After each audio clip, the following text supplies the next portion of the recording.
Hey VC, it's Jonathan, your cheap and shelf record collector. How's everybody doing today? So there's a thread going around now of 10 desert island discs.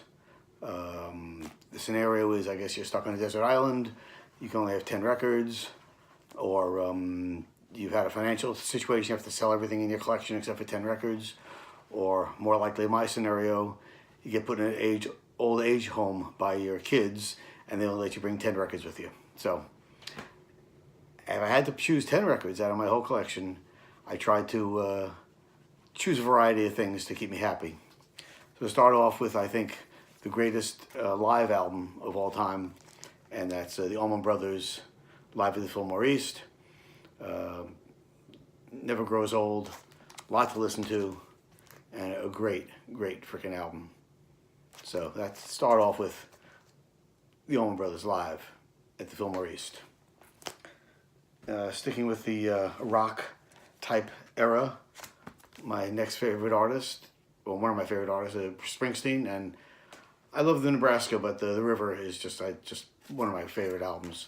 Love this record, so I would definitely bring this along for those times. Singer-songwriters, of course, there's none better than the one and only Bob Dylan, and this is Blonde on Blonde. My favorite album of his, has everything you want. I mean, it's great, great album. Those are my 3 rock albums. Then I got a couple of jazz albums. My favorite jazz musician, and I have so many records, hard to figure out which one I wanted to bring, but if I had to choose, I'd take Thelonious Monk in Action. This is at the 5 spot in New York City with Johnny Griffin on sax. This is an amazing record, one of my all-time favorite albums. Thelonious Monk in Action at the 5 spot, live Monk. Also, in the jazz genre, it would be Sonny Rollins, the soundtrack to Alfie. If you don't know it, even if you're not into jazz a lot, pick this up. It's great. Everyone loves this record. It's fantastic.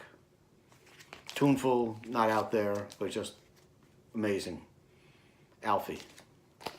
And my 3rd jazz album, sort of hokey by now, but what do you do? It's a great album. Kind of Blue, Miles Davis.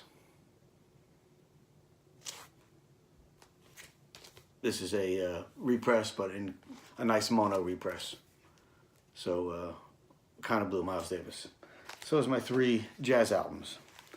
And then for blues, I'm going to count this as 1, even though it's 2, because it's been released as a double album, even though the ones I have are older. So I'm going to count this as 1, is the 2 Robert Johnson albums.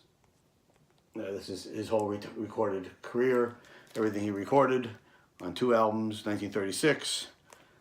So this is King of the Delta Blues, and this is both Kings of the Delta Blues, Blues Singer, the 2 Robert Johnson albums. So I'm going to count those as 1, because they have been released as a double album. I just don't have them as a double album.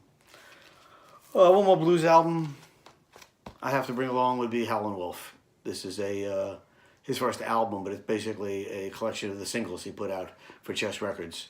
It has everything on it from Red Rooster, Wang Dang Doodle, Spoonful, Backdoor Man, etc. Shake For Me. Great stuff. There's the Wolf. Howlin' Wolf. So that's 8. Number 9, I would think somewhere, if I'm locked in a room somewhere or out in a desert island, you can never do better than a little Bob Marley, and I love the Natty Dread album. Again, it got, Live Like Yourself, No Woman, No Cry, Natty Dread, has it all. Rebel Music, great, great, great album. Bob Marley.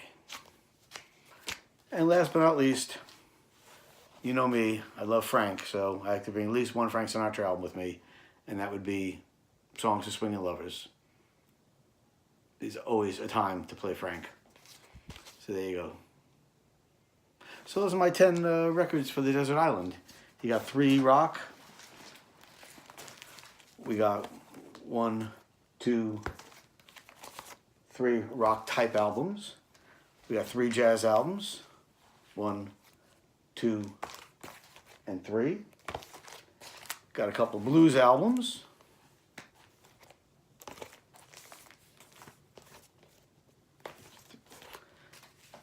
We got some reggae. And we got, last but not least, Frank. All right, so those are my 10 Desert Island albums. Hope you enjoyed it. I'm looking forward to seeing you. I'm watching some other people's stuff and some great choices. So I like to see what other people are doing. Okay, until next time. Peace.